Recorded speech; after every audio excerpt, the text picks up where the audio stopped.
और आपको ये मौका दिया है कि आज की इस बाबरकत रात में हम लोगों का इकट्ठा होना, मुजतमे होना, इस चीज़ पर भी दाल है कि अल्लाह के यहाँ ये कबूलियत की घड़ी की अलामत है। कितने लोग आज भी इस रात में ऐसे हैं कि जो ना नमाज के हैं, ना वज़ू के हैं, ना कुरान के हैं, ना तस्बीह व तहलील के हैं, न किसी आलिम की ज़ियारत के हैं। आज इस बस्ती के अंदर तकरीबन 2-3 हफ्तों से पहले से प्रोग्राम की तैयारियां चल रही थी। जिन लोगों ने अपनी जानी, माली, वक्ती कुर्बानियां दी कारी तसव्वुर साहब के साथ और यहाँ के मदरसे के तमाम असातिज़ा के साथ, उन लोगों के लिए और हम सब के लिए बड़ी खुशकिस्मती की बात है। मेरे भाइयों और बुजुर्गों और पर्दे के पीछे बैठी हुई तमाम ख़वातीन इस्लाम, ये बात याद रखने की है कि जब हम किसी जगह पर जाते हैं, कहीं बैठते हैं, किसी के साथ चलते हैं, तो वहाँ सवाल पैदा ये होता है कि अगर कोई आदमी कहे कि भाई फला जगह जा रहे हैं, तो आदमी यूँ पूछता है कि किस काम के लिए।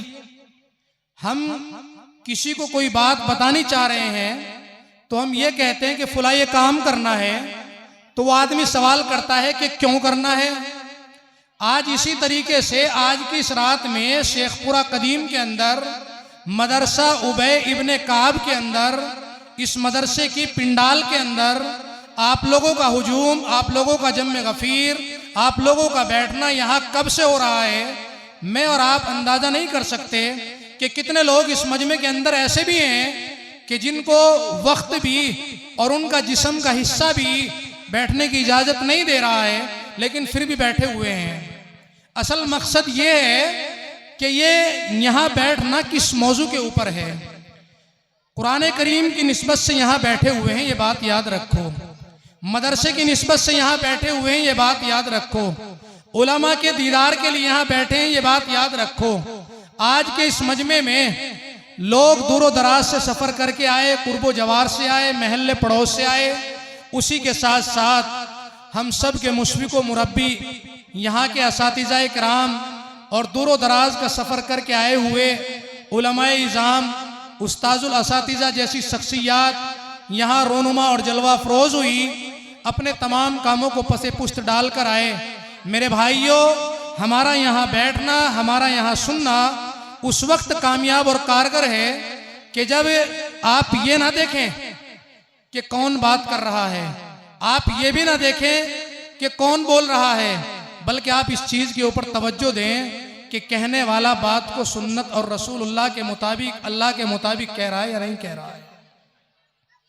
हमें इससे बहस नहीं है कि आपके गांव का इतना बड़ा जो है रकबा है और उसके बावजूद भी शेखपुरा कदीम के एक महल्ले के लोग भी इस स्टेज के ऊपर और इस पिंडाल के ऊपर मौजूद नहीं है। असल बताना मकसूद ये है कि जितने भी लोग यहाँ जमाए हैं, उन सब के लिए खुशकिस्मती की बात है कि आप आज के इस महल्ले में, आपके इस गांव में और आपके इस मदरसा उबय इब्ने काब की तरमीम के साथ जितने भी लोग जमा हुए हैं, वो सारे खुशकिस्मत हैं। इसलिए कि बात कहने वाले आ रहे हैं और अपने कामों में मशगूल होने के बावजूद भी हजरत कारी मोहम्मद तसव्वुर साहब और आपके मदरसे की मोहब्बत, आपके गांव की मोहब्बत में चले आए। ये आए और अपनी बातों को कहकर चले जाएंगे। हम लोग कफ़े अफसोस मलते रहें, कुछ नहीं होगा। अभी हमारे मुफ्ती आसिफ साहब फरमा रहे थे कि सदा दौर दौरे दिखाता नहीं और गया वक्त फिर हाथ आता नहीं। उलमा की ज़ियारत करना, इनके पास में मिलकर बैठना, इनका दीदार करना, इनकी नसीहतों को सुनना, ये सब के लिए कारामद चीज़ होती है। मेरे भाइयों, इस नाचीज़ को हुक्म हुआ है कि थोड़ी देर के लिए मैं भी आपके सामने, मुनासिब तो नहीं है कि स्टेज पर रौनक अफरोज़ उलमाए किराम, बड़े बुजुर्गान दीन, नौजवान जय्यद आलिम, वक्त के मुफस्सिर और मुफ्ती आज़म मौजूद हैं, लेकिन उसके बावजूद भी अपने माफ़ी ज़मीर को अदा करने की कोशिश कर रहा हूँ कि ताकि अल्लाह मेरे लिए भी और आपके लिए भी कामयाबी और कामरानी का जरिया बना दे। हमारे उस्ताजुल असातिज़ा हजरत मौलाना मोहम्मद इश्तियाक साहब दामत बरकातुहुल आलिया जिन बातों को कहकर गए हैं वो बातें कम नहीं थी।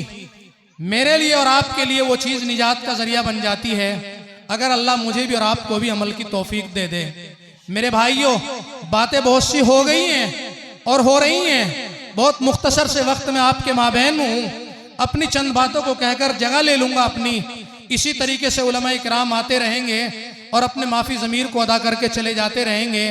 अमल करना ना करना, दीन की सही में समझ के मुताबिक जिंदगी गुजारने का अल्लाह मौका मुझे भी और आपको भी इनायत फरमाए, दुआ करे।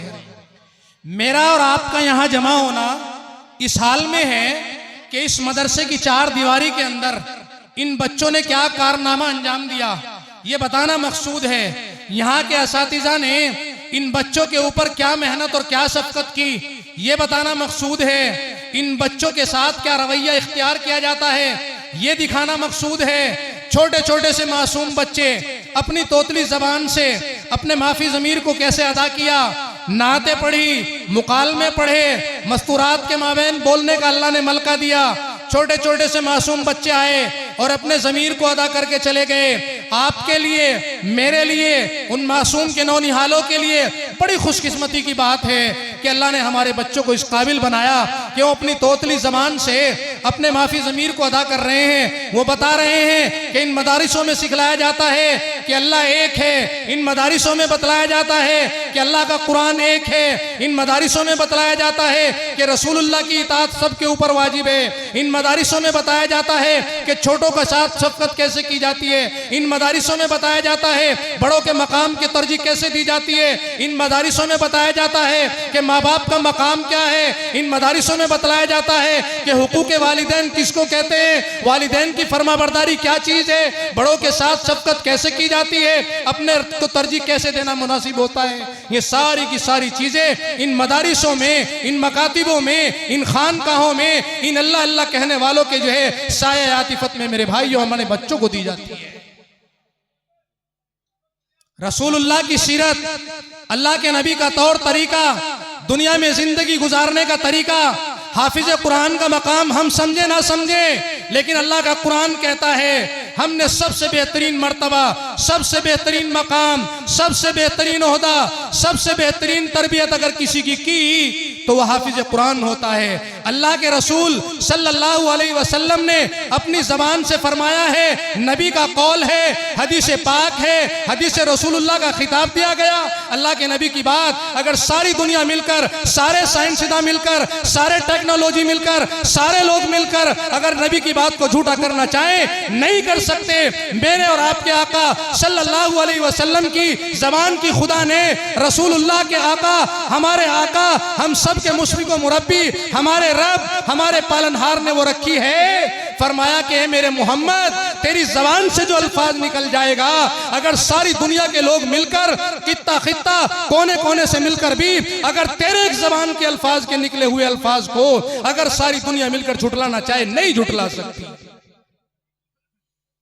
कुरान करीम के 27वें सिपारे के अंदर सूरह नज्म की शुरू की आयतें अल्लाह के नबी हजरत नबी करीम सल्लल्लाहु अलैहि वसल्लम के बारे में खुद कुरान ने गवाही दी है कि मेरा महबूब जो कुछ कहता है, मेरा महबूब जो कुछ बोलता है, मेरा महबूब जो करके दिखाता है वो झूठा नहीं हो सकता, अपनी तरफ से नहीं कहता। नबी आखिरुज़्ज़मा की शान में कुरान करीम के सूरह नज्म नाजिल हुई, उसकी पहली आयतें हैं। ये मुफस्सिर कुरान, आलिम दीन, हाफिज कुरान का मजमा बैठा है, ये जानता है। अल्लाह ने फरमाया वमा यंतिकु अनिल हवा, के लोगों, सारे साइंसदानों, सारे इंजीनियरों, सारे टेक्नोलॉजी करने वालों, सारे अकल और दिमाग रखने वालों, याद रखो सारी दुनिया की चीजें झूठी हो सकती हैं, मेरे नबी का फरमान कभी झूठा नहीं हो सकता। अल्लाह का कुरान कहता है कि मेरा नबी वो कहता है जो हम उससे कहलवाते हैं। मेरे भाइयों, मेरे बुजुर्गों और मेरी माँ और बहनों, इन हाफिज कुरान का मकाम मेरे नबी की जबान से निकला। अल्लाह के नबी सल्लल्लाहु अलैहि वसल्लम ने फरमाया अल उलमाउ वरसतुल अंबिया। अल्लाह के नबी ने फरमाया अंबिया के अगर कोई वारिस हैं तो वो हाफिज कुरान हैं। वो कुरान को सीनों में महफूज करने वाले हैं, वो कुरान की बशारत देने वाले हैं, वो कुरान के तरतीब को आम करने वाले हैं, वो कुरान के पैगाम को लोगों तक पहुंचाने वाले ये हाफिज कुरान हैं। अल्लाह के नबी ने ऐसे नहीं कहा, अगर मेरे नबी ने, आपके नबी ने अगर दुनिया में ये पैगाम दिया, लोगों को, सारे लोगों तक ये पैगाम पहुंचाया कि मेरे नबी, मेरी वारिस जो है, अंबिया के वारिस अगर कोई है हाफिज कुरान है, तो अल्लाह ने इस कुरान की, इस नबी की जबान की ऐसी लाज रखी। हदीस पाक के अंदर आता है, कल जब कयामत का दिन होगा, हाफिज कुरान को बुलाया जाएगा और उनसे कहा जाएगा कि आज तेरे मकाम, तेरी अहमियत, तेरी तरबियत, तेरे मर्तबे और तेरी बुलंदी को लोगों के सामने उजागर किया जाएगा। आज जिन हाफिज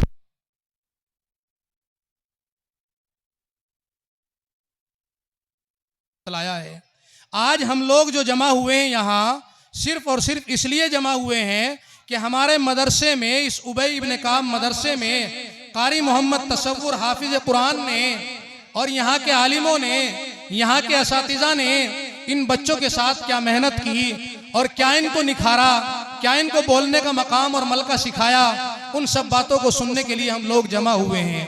उन्हीं की फजीलत के ऊपर मैं दो चार बातें आपके सामने अर्ज करना चाहता हूँ। समझने की जरूरत है। आज अगर इन चीजों को समझ गए तो इंशाअल्लाह अज़ीज़ उम्मीद है कि जब तक दुनिया में जिंदगी गुजारते रहेंगे, अल्लाह मेरी और आपकी जिंदगी में आसानियां पैदा करते रहेंगे। मेरे भाइयों, वक्त और नुक्ते की बात ये सुनिए कि मैंने बतलाया कि हाफिज कुरान का मर्तबा और मकाम क्या है। इन चीजों को समझने की जरूरत है। आज लोगों का हाल ये है कि हम समझते हैं कि हाफिज कुरान को अपने बच्चे को इसलिए नहीं बनाना है कि इसकी नौकरी क्या होगी, इसकी कोई अहमियत नहीं होगी। एक दौर गुजरा है, बड़ा बड़ा पढ़ा लिखा तबका बैठा है यहाँ, तवज्जो करना मेरी बात के ऊपर। मैं आपको एक तारीखी नुक्ते नजर से बता रहा हूँ। एक दौर गुजरा है उंदुलुस शहर के अंदर, जिसको आज के वक्त में स्पेन कहा जाता है। उसका आलम यह था कि वहां कभी मुसलमानी हुकूमत थी, मुसलमानी हुकूमत थी, और आलम यह था कि 800 साल से ज्यादा वहां मुसलमानी हुकूमत रही। लोग हाफिज कुरान बच्चों को बनाते थे, लड़कियां और बच्चियां हाफिजा और आलिमा हुआ करती थी। लेकिन आलम यह हुआ कि जब उनके ऊपर जवाल आया तो उनके जवाल की वजह नमाज छोड़ना नहीं हुआ, उनके जवाल की और तबाही की वजह रोजा छोड़ना नहीं हुआ, ज़कात देना बंद किया उसकी वजह से अजाब नहीं आया, हज ना करने से इनकार कर दिया उसकी वजह से अजाब नहीं आया। मेरे भाइयों, तवज्जो से सुनना मेरी बात को। अगर वो नमाज छोड़ते तो शायद ये अजाब ना आता, वो रोजे का इनकार कर देते शायद ये अजाब ना आता। लेकिन अजाब की जो बिना हुई तो मुफस्सिरीन ने लिखा है, मज़ारिलूम का एक महनामा निकलता था, उसके अंदर ये वाक़या आज भी मौजूद है। उसके अंदर लिखा है कि उंदुलुस शहर की सबसे बड़ी तबाही का जो जरिया हुआ वो अपने आलिमों से आवाम का बदजन होना हुआ है। आज हिंदुस्तान के अंदर भी यही तकलीफ चली हुई है, समझने की जरूरत है। आज हिंदुस्तान के अंदर ये बात मशहूर और मारूफ की जा रही है कि अगर हिंदुस्तान पर अपनी हुकूमत करना चाहते हो, अगर हिंदुस्तान को हर तरीके से अपने सांचे में डालना चाहते हो, इनके ईमान को, इनकी नस्लों को खराब कर देना, ये सिर्फ ऐसा नहीं कि नमाज छोड़ दें तो नस्लें खराब हो जाएंगी, रोजा छोड़ दें तो नस्लें खराब हो जाएंगी, अगर ये ज़कात देना बंद कर दें तो नस्लें खराब हो जाएंगी, ऐसा नहीं होगा। मेरे भाइयों, बड़ी गहरी बात बता रहा हूँ। लिखते हैं मुफस्सिरीन कि इन लोगों की तत्बीक ये है और इन लोगों की चाल ये है कि इनके अवाम को इनके उलमा से बदजन कर दो। सारे के सारे लोग जब अवाम उलमा से बदजन हो जाएंगे तो फिर ऐसी सूरत जो है हाल ये होगी कि कोई इनमें यहूदी होगा, कोई इनमें मजूसी होगा, कोई इनमें फिरका परस्त होगा, कोई दीन को बुरा भला कहने वाला होगा, ईमान से लोग मुर्तद होते चले जाएंगे। आज यही वजह हो रही है। एक जलसे के अंदर मौलाना अशरफ अली थानवी नव्वरल्लाहु मरकदहू मेरठ के जलसे में गए और जैसे ही स्टेज पर बैठने लगे, स्टेज पर से इस कुर्सी पर बैठने लगे बात करने के लिए, तो लोगों ने कहना शुरू कर दिया। आज भी आलम यही है, लोगों ने क्या कहना शुरू कर दिया कि भाई मौलाना आ रहे हैं और ये बात करेंगे और चंदा जरूर करेंगे। बड़ी तवज्जो के साथ सुनने की बात है। क्या कहा भाई, मौली साहब आ गए हैं, अब कुर्सी पे बैठ गए हैं, ये तकरीर तो करेंगे लेकिन चंदा जरूर करेंगे। किसके सामने कहा? हजरत हकीमुल उम्मत का जिनको खिताब दिया गया, दारुल उलूम के अंदर आज भी कुतुब खाने में ये बात लिखी हुई है कि अगर दुनिया जो है आप हमारे आलिमों में सबसे ज्यादा किताबें लिखने वाले हजरत मौलाना अशरफ अली थानवी नव्वरल्लाहु मरकद हुए, उन्होंने ये बात कही कि लोगों तकरीर तो बाद में होगी। जब हजरत ने बात सुनी कि लोग इस तरह कह रहे हैं तो हजरत ने फरमाया भाई तकरीर तो बाद में होगी, पहले एक बात सुन लो, फिर चाहे तकरीर सुनना और या ना सुनना। सुना रहा हूं वो बात आपको।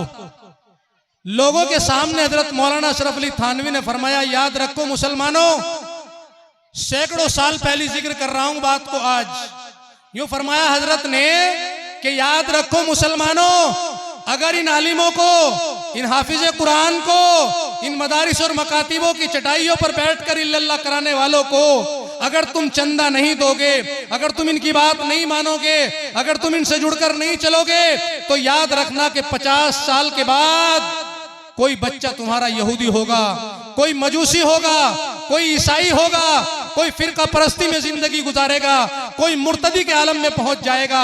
इन आलिमों से जुड़ो, इन हाफिज कुरान से जुड़ो और इनको चंदा दो, इन मदारिसों की मदद करो, यहीं से दीन की बातें पता चलेगी, यहीं से पता चलेगा कि हलाल क्या है, इन मदारिसों से पता चलेगा कि हराम क्या है, इन मदारिसों से पता चलेगा कि नमाज का तरीका क्या है, इन्हीं मदारिसों से पता चलेगा कि नमाज जनाजा कैसे होती है, कैसे गुस्ल के फराइज अदा किए जाते हैं, कैसे नमाज के वाजिबात होते हैं।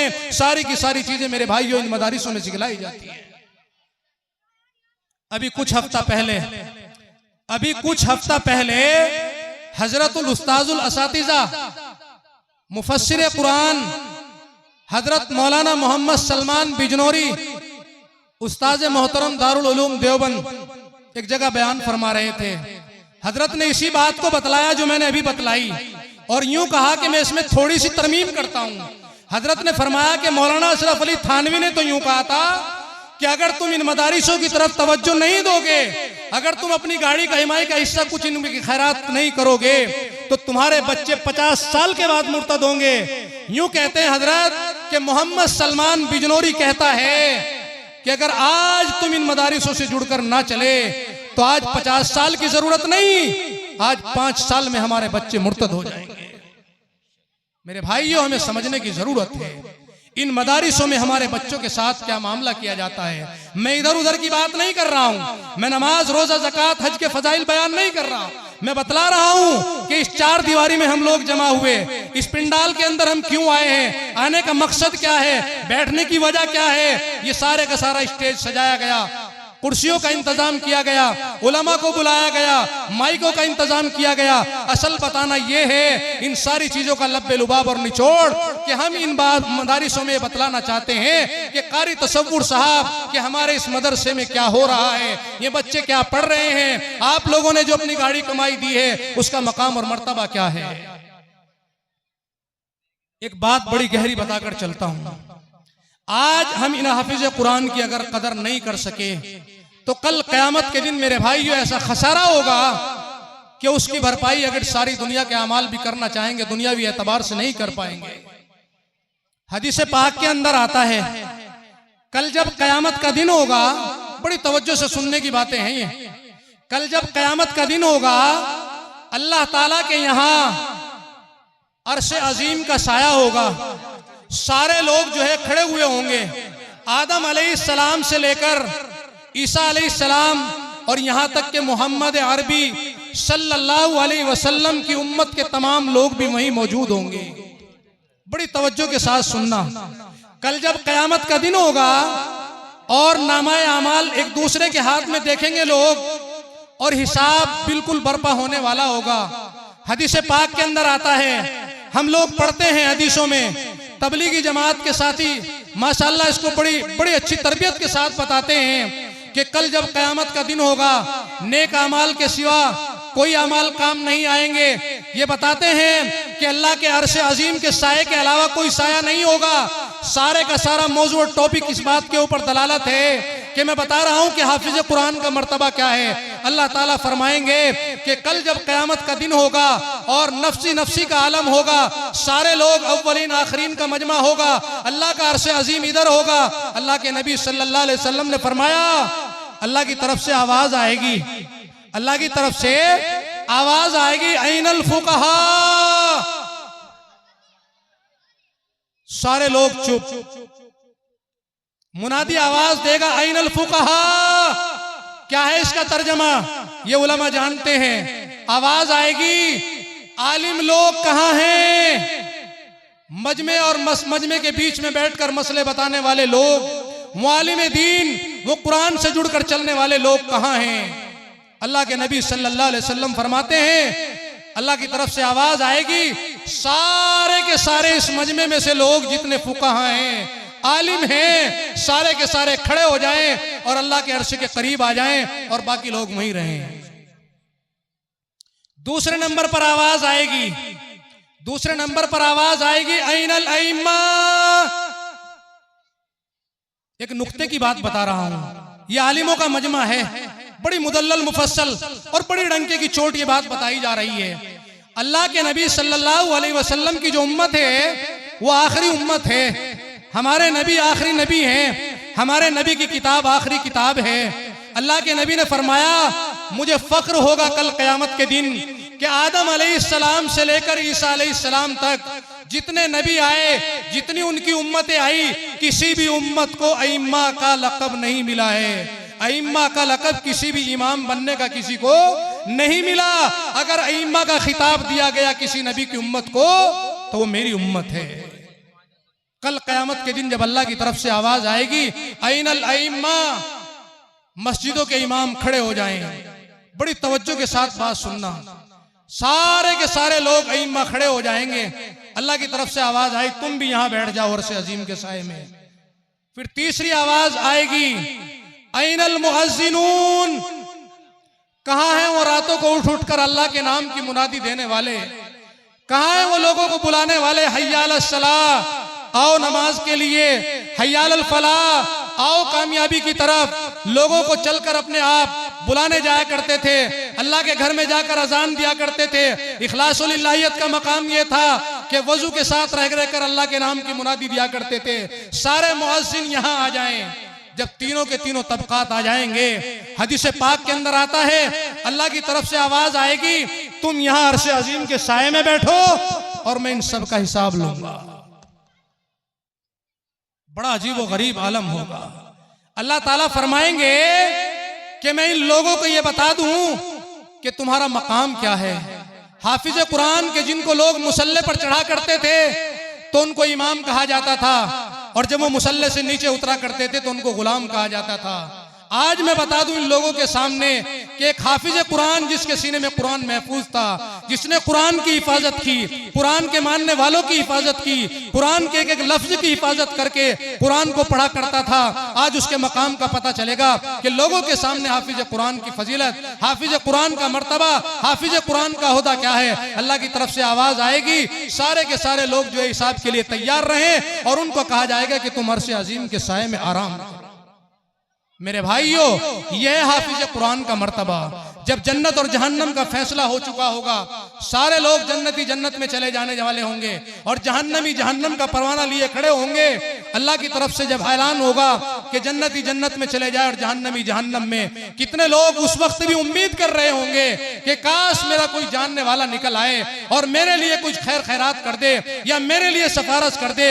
नबी सिफारिश कर चुके, फरिश्तों की सिफारिश हो चुकी, कुरान की सिफारिश हो चुकी, रमजान की सिफारिश हो चुकी, ज़कात और खैर खैरात की सिफारिश हो चुकी है। आज हाफिज कुरान के अलावा किसी की सिफारिश का और कोई मर्तबा नहीं रहा। जब सारे लोग जन्नती जन्नत में जा रहे होंगे, अल्लाह की तरफ से हाफिज कुरान को कहा जाएगा कि तुम जरा ठहर जाओ। सारे के सारे हाफिज कुरान को कहा जाएगा ठहर जाओ।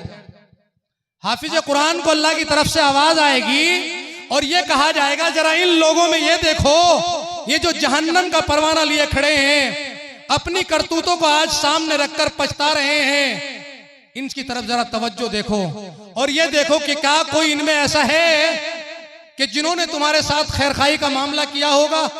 मेरे भाइयों, बड़ी दिल की गहराइयों से बात तवज्जो के साथ सुने। हाफिज कुरान के सामने लोग कहेंगे, ए फला हाफिज कुरान, ए मौलाना, जब तुम तालिबे इल्म थे हमने तुम्हें अपने दस्तरखान पर बुलाकर खाना खिलाया था। कितने लोग कहेंगे, ए फला मौली साहब, तुम वो थे कि तुम्हारे बाप का इंतकाल हो गया था, तुम मदरसे में पढ़ रहे थे, हम फला कारी साहब ने ये बात कही थी कि अगर कोई बच्चा जिसके घर में हाफिज कुरान ना हो और वो अपने बच्चे को हाफिज कुरान ना बना सके, अगर कोई बच्चे को हाफिज कुरान बनाए कि जो तालिब इल्म हो, अल्लाह ताला उसके लिए निजात का जरिया फरमाएंगे। कितने लोग होंगे कि हाफिज कुरान, हमने तुम्हें अपने दस्तरखान पर खाना खिलाया, जब तुम्हारे पास कपड़े नहीं थे, यतीमी की जिंदगी गुजार रहे थे, हमने तुम्हें कपड़ा पहनाया था। अल्लाह की तरफ से आवाज आएगी, क्या वाकई बात सही है? हाफिज कुरान कहेंगे, हाँ रब्बुल आलमीन, ये वाकई आदमी वही है कि जब पूरा मजमा था और मजमे के बीच में मेरे लिए मेरे उस्ताद ने सवाल किया था और इस सवाल को मेरे पूरा करने वाले और उस्ताद के यही वो आदमी था। अल्लाह की तरफ से आवाज आएगी, ए हाफिज कुरान, आज तेरा मकाम, तेरा मर्तबा, तेरा ओहदा, तेरी जबान की वो लाज रखी जाएगी कि आज तू जिन जिन लोगों की तरफ उंगली करता चला जाएगा, अल्लाह की तरफ से ऐलान है कि वो सारे के सारे लोग जहन्नम को छोड़कर जन्नत में जाने वाले। मेरे भाइयों, यह है हाफिज कुरान का मर्तबा, यह है इन मदारिसों की देन। आज भी इन मदारिसों में जो है अपने बच्चों को पढ़ाने की जरूरत है, इन मदारिसों में जुड़ने की जरूरत है। आज अगर ये दीन की छावनियां खत्म हो गई, यूं कहा करते हैं, एक देहाती मिसाल है कि 100 लौकी ना छोलो, एक कद्दू छोल दो। इसी तरीके से मैं कहता हूं कि अगर पूरे गांव में कितनी भी खुराफात हो रही हैं, वो सारी की सारी अल्लाह ताला जो है इन मदारिसों के सदके में जो है दूर रखते हैं। हदीस पाक के अंदर आता है, बेदावी शरीफ की रिवायत है कि जब किसी बस्ती में, किसी महल्ले में, किसी गांव में जब किसी हाफिज कुरान का, आलिम दीन का गुजर होता है, वक्त के जो है मानने वाले, कुरान से जुड़ने वाले लोग आते हैं, अल्लाह ताला जो है उस बस्ती के ऊपर, उस गांव के ऊपर, उस महल्ले के ऊपर अगर किसी वजह से अजाब इलाही नाजिल होने का फैसला हो चुका होता है, अल्लाह ताला हाफिज कुरान के आने की बरकत से, आलिम रब्बानीयीन के आने के सदके में अल्लाह ताला जो है उस बस्ती से अजाब इलाही को 40 साल के लिए दफा फरमा देते हैं। मेरे भाइयों, ये वो आलिम रब्बानीयीन हैं कि जिनको देखना सवाब। हदीस पाक के अंदर आता है, अगर कोई आदमी माँ बाप को मोहब्बत की नजर से देखता है, उसको भी सवाब मिलता है। अगर कोई आदमी कुरान करीम को मोहब्बत की नजर से देखता है, उसको भी सवाब मिलता है। अगर कोई आदमी आबे जमजम को मोहब्बत की नजर से देखता है, उसको भी सवाब मिलता है। अगर कोई आदमी बैतुल्लाह का तवाफ ना कर सके, कमजोरी की हालत में हो, लागिरी की हालत में हो, माजूर हो जाए और वो आदमी काबे का तवाफ ना कर सके, और वही आदमी अगर काबतुल्लाह को बैठकर देखता रहे, तो अल्लाह के ऊपर भी सवाब अता फरमाते बेईनिही। इसी तरह जिस तरह कुरान का देखना, माँ बाप का देखना, काबतुल्लाह को देखना, आबे जमजम को देखना सवाब है, इसी तरीके से इन उलमाए रब्बानीयीन के चेहरे का दीदार करना, मोहब्बत की नजर से देखना, मेरे भाइयों, ये भी सवाब का बाइस। इन्हीं हाफिज कुरान के मजमे में, इसी उलमाए रब्बानीयीन के मजमे में हाफिज कुरान की बरकत के लिए आप लोगों के सामने एक बात रखी जा रही है। मेरे बाद भी हमारे उस्ताजुल असातिज़ा, हमारे पीर व फकीर और शेख व मुरब्बी अल्हम्दुलिल्लाह तशरीफ ला चुके हैं। मैं उनके सामने ज्यादा मुनासिब नहीं कि कुछ अपने माफी ज़मीर को अदा करूं, जितना मुझे वक्त दिया गया था मैं आपके सामने 2-4 बातें रखी। बस एक बात याद करके ये कहना चाहता हूं कि कुरान का मर्तबा इतना ऊंचा है कि इस कुरान से जुड़कर चलने की जरूरत है। यूं कहा, मुसलमानों उठो, मुसलमानों उठो, कुरान की अजमत को चमकाओ और जहाने बेईमा को आफियत के राज समझाओ, और जमाना आज भी कुरान ही से फैज पाएगा, मिटेगी जुल्मतों सब और सूरज जगमगाएगा। आज भी आपसे एक सवाल किया जा रहा है, कारी मोहम्मद तसव्वुर साहब, ये पूरा मजमा हाफिज कुरान का, आलिम रब्बानीयीन बैठे हैं, अल्लाह से दुआ करें, बाबरकत रात है कि आज के इस मजमे में इस मदरसा उबय इब्ने काब के लिए, हाफिज कुरान बनने के लिए, इन बच्चों की खिदमत के लिए दीन का ये कारनामा जो है, जो कुछ अंजाम दिया जा रहा है, अल्लाह ताला इसको कायम और दायम रखे। यहाँ के पढ़ने पढ़ाने वालों के अंदर उम्र में बरकत अता फरमाए। उनकी मोहब्बत के लिए आपसे इस पूरे मजमे में एक सवाल किया जा रहा है।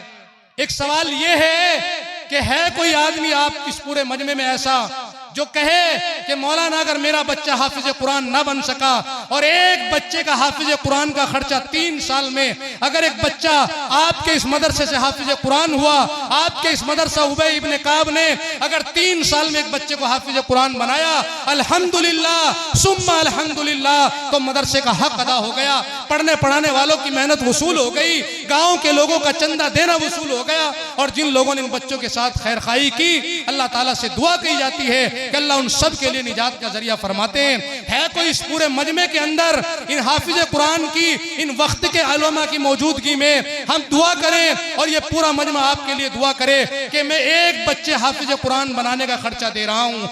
10,000 रुपए एक बच्चा हाफिज कुरान का खर्चा है। अगर 3 साल में एक बच्चा हाफिज कुरान बन जाए, आपकी दी हुई गाड़ी कमाई से, आपके दिए हुए अतीये से, और कल क़यामत के दिन आपके लिए निजात का जरिया बन जाए, है कोई इस पूरे